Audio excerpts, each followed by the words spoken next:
Hello students, welcome back to the class. Today we are going to learn conjunctions.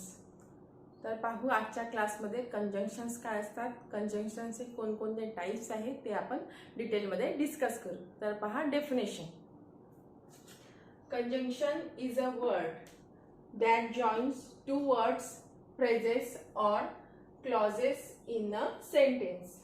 Conjunctions काय असतात तर असा शब्द असतो जो दोन शब्दांना जोडतो, दोन फ्रेजेसला जोडतो किंवा सेंटेन्समध्ये क्लॉजेसला जोडतो.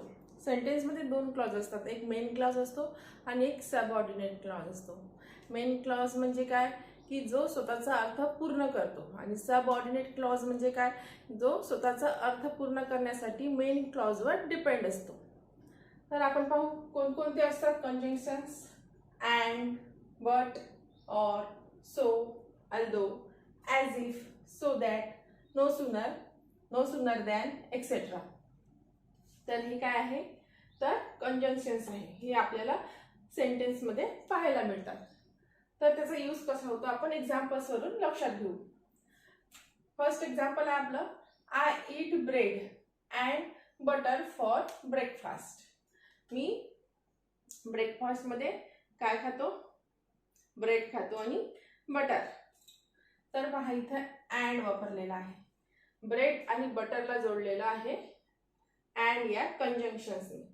आता सेंटेन्स मध्ये आपल्याला दोन सेंटेन्स तयार झाले असते. या सेंटेन्स मध्ये पहा, I eat bread for breakfast, I eat butter for breakfast. असे दोन वेगवेगळे सेंटेन्स न वापरता आपण एका सेंटेन्स मध्ये या अँड या कंजंक्शनच्या सहाय्याने दोन शब्द जोडले, I eat bread and butter for breakfast. आता नेक्स्ट एक्झाम्पल पाहू, I will go shopping or I will go camping. इथे कोणतं कंजंक्शन आलाय, इथे कोणतं कंजंक्शन आलाय तर or.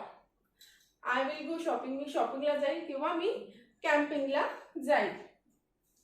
I will eat either pizza or burger.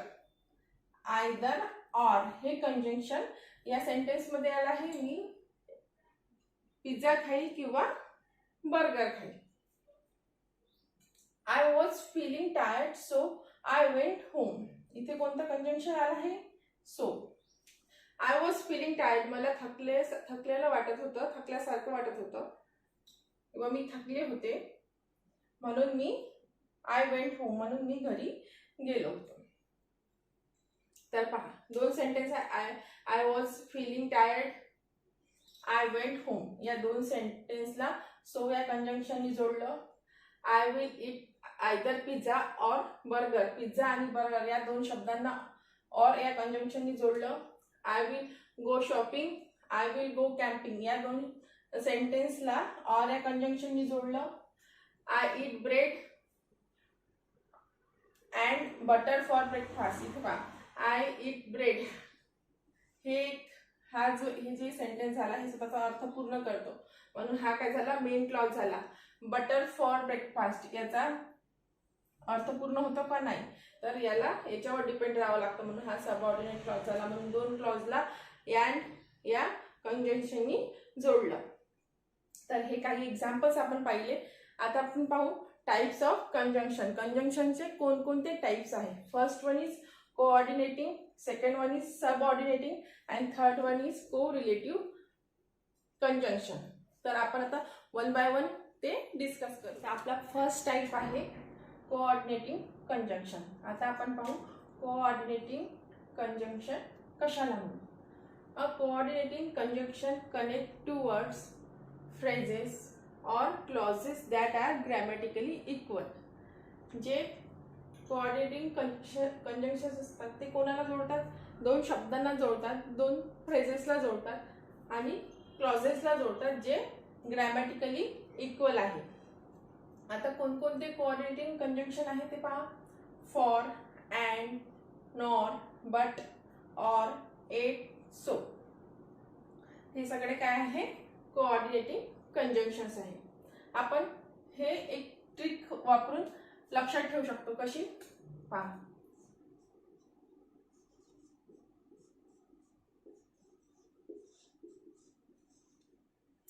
याचे जे इनिशियल याचे जे लेटर्स आहे सुरुवातीला आलेले ते आपण लिहून fan boys. F for, A for and, N for nor, B for but, O for or, Y for it आणि S for so. हा शब्द जर आपण लक्षात ठेवला फॅन बॉयज तर आपण त्यावरून कोऑर्डिनेटिंग कंजंक्शन कोणकोणते आहे हे इझिली लक्षात ठेवू शकतो. आणि एक नोट अशी लक्षात ठेवायची की they always come between the word और क्लॉजेस दे जॉईन. ज्या शब्दांना किंवा ज्या क्लॉजेसला ते जोडतात त्याच्या मधात ते हे कोऑर्डिनेटिंग कंजंक्शन्स येतात. एक्झाम्पल्स पाहू आपण. Ram and Rohan went home. Ram आणि रोहनला जोडला आहे. कुठं आला कंजंक्शन, कोऑर्डिनेटिंग कंजंक्शन कुठं आला, या दोन शब्दांच्या मधात. या दोन शब्दाच्या मधात अँड हे कोऑर्डिनेटिंग कंजंक्शन आलेलं आहे. She was tired yet she went there. Yet काय आहे, कोऑर्डिनेटिंग कंजंक्शन आहे. शी वॉज टायर्ड ती थकलेली होती तरी ती तेथे गेली. आता या सेंटेन्स मध्ये पहा, she was tired, she went there, हे दोन्ही काय आहे, इंडिपेंडेंट क्लॉज आहे. हे जे क्लॉज आहे आणि हा जो क्लॉज आहे हे दोन्ही काय करतात, स्वतःचा अर्थ पूर्ण करतात. म्हणजे एकमेकांवर अर्थ पूर्ण करण्यासाठी डिपेंड नाही आहे, इंडिपेंडेंट क्लॉज आहे. तर अशा केसमध्ये काय करायचं आहे की जेव्हा आपण कोऑर्डिनेटिंग कंजंक्शन वापरतो त्याच्या आधी कॉमा द्यायचा आहे. पहिला क्लॉज संपल्यानंतर, हा इंडिपेंडेंट क्लॉज संपल्यानंतर पहिल्यांदा कॉमा द्यायचा, नंतर कोऑर्डिनेटिंग कंजंक्शन वापरायचा आणि नंतर दुसरा इंडिपेंडेंट क्लॉज तिथे लिहायचा. पहा, she was tired comma yet she went there. Next sentence पाहू. I was hungry comma so I ate pizza. इथे कोणतं कोऑर्डिनेटिंग कंजंक्शन आलाय, सो. आय वॉज हंग्री हा सुद्धा काय आहे, इंडिपेंडेंट क्लॉज आहे. आणि आय एट पिझ्झा हा सुद्धा एक इंडिपेंडेंट क्लॉज आहे. म्हणून आपण पहिल्यांदा I was hungry comma so काय कोऑर्डिनेटिंग कंजंक्शन, नंतर आय एट पिझ्झा हा दुसरा इंडिपेंडेंट क्लॉज इथे लिहिला. तर हे सगळे लक्षात ठेवायचे.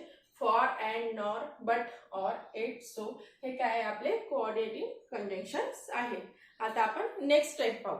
Next type is subordinating conjunctions. Subordinating conjunction आपण कशाला म्हणू. A subordinating conjunction join a subordinate clause to a main clause.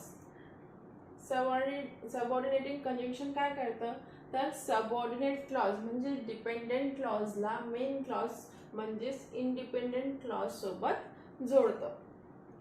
आता आपण पाहिलं, मी सुरुवातीला सांगितलं की मेन क्लॉज कोणता आणि सबऑर्डिनेट क्लॉज कोणता. मेन क्लॉज म्हणजे कोणता की स्वतःचा अर्थ पूर्ण करतो आणि सबऑर्डिनेट क्लॉज म्हणजेच डिपेंडेंट क्लॉज कोणता की जो मेन क्लॉजवर डिपेंड असतो स्वतःचा अर्थ पूर्ण करण्यासाठी. तर आता पाहू की सबऑर्डिनेटिंग कंजंक्शन आपण कोणकोणते आहेत. After, as, because, before, till, until, by the time, as soon as, whom, only if, that, etc. हे सगळे काय आहे तर सबऑर्डिनेटिंग कंजंक्शन्स आहे. एक्झाम्पल्स पाहू. I start my work after having breakfast. तर इथे कोणता सबऑर्डिनेटिंग कंजंक्शन आला आहे, after. I start my work, इथे आय स्टार्ट माय वर्क मी माझं काम सुरू करतो केव्हा, हॅव्हिंग ब्रेकफास्ट. ब्रेकफास्ट झाल्यानंतर किंवा ब्रेकफास्ट घेतल्यानंतर मी माझं काम सुरू किंवा स्टार्ट करतो. आता आय स्टार्ट माय वर्क हा जो क्लॉज आहे हा कोणता क्लॉज आहे, हा मेन क्लॉज म्हणजेच इंडिपेंडेंट क्लॉज आहे. हॅव्हिंग ब्रेकफास्ट हा कोणता, डिपेंडंट म्हणजे सबऑर्डिनेटिंग क्लॉज आहे, कारण की याला हॅव्हिंग ब्रेकफास्ट याला स्वतःचा अर्थ पूर्ण होतो का नाही, जोपर्यंत या सेंटेन्स सोबत किंवा या क्लॉज सोबत तो जोडला जात नाही तोपर्यंत याचा स्वतःचा अर्थ पूर्ण होत नाही. पण याचा होतो. आय स्टार्ट माय वर्क, म्हणजे मी माझं काम स्टार्ट करतो केव्हा, आफ्टर हॅव्हिंग ब्रेकफास्ट. तर मग या आफ्टर या सब ऑर्डिनेटिंग कंजंक्शननी काय केलं की या सब ऑर्डिनेट क्लॉजला या मेन क्लॉज सोबत जोडलेलं आहे. तर हेच काम असतं सब ऑर्डिनेटिंग कंजंक्शनचं, की सब ऑर्डिनेट क्लॉजला मेन क्लॉजशी कनेक्ट करायचं.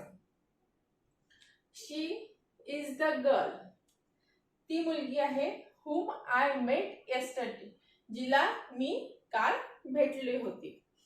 तर पहा इथे कोणता सबऑर्डिनेटिंग कंजंक्शन आला आहे तर whom. सबऑर्डिनेटिंग कंजंक्शन कोणता आला आहे, whom.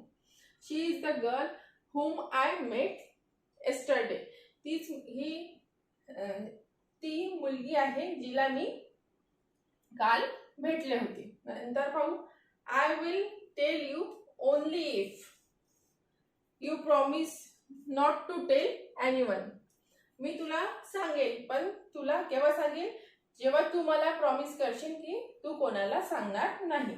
तर पहा ओनली इफ हे सब ऑर्डिनेटिंग कंजंक्शन इथं आलं आहे दोन क्लॉजेसला जोडण्यासाठी.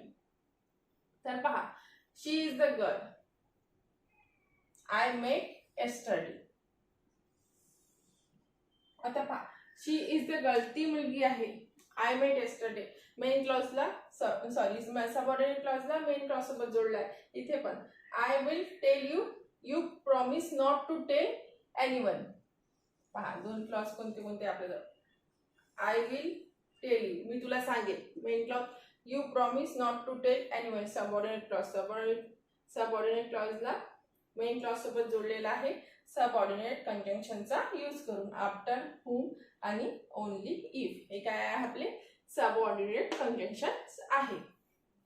The next type is correlative conjunctions. कोरिलेटिव्ह conjunction join word, phrases or clauses that carry equal importance in a sentence.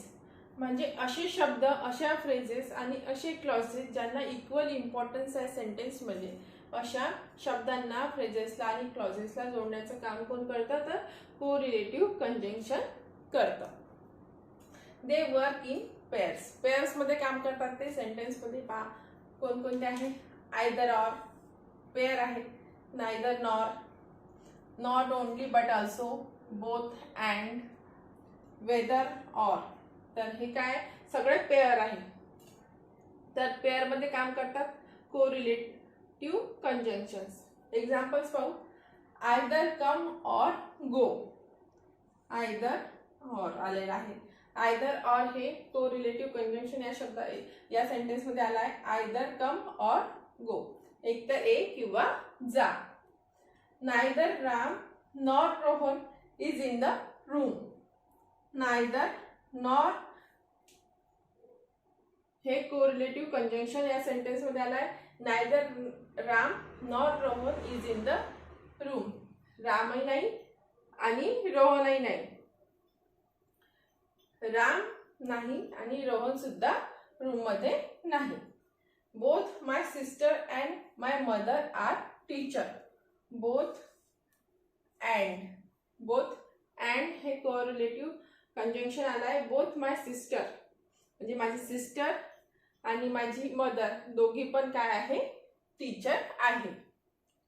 तर हे होते कोरिलेटिव्ह कंजंक्शन जे पेअर्स मध्ये वर्क करतात सेंटेन्स मध्ये. आजच्या व्हिडिओमध्ये आपण पाहिलं कंजंक्शन्स कशाला म्हणू, कंजंक्शनचे कोणकोणते टाइप्स आहे हे आपण पाहिलं.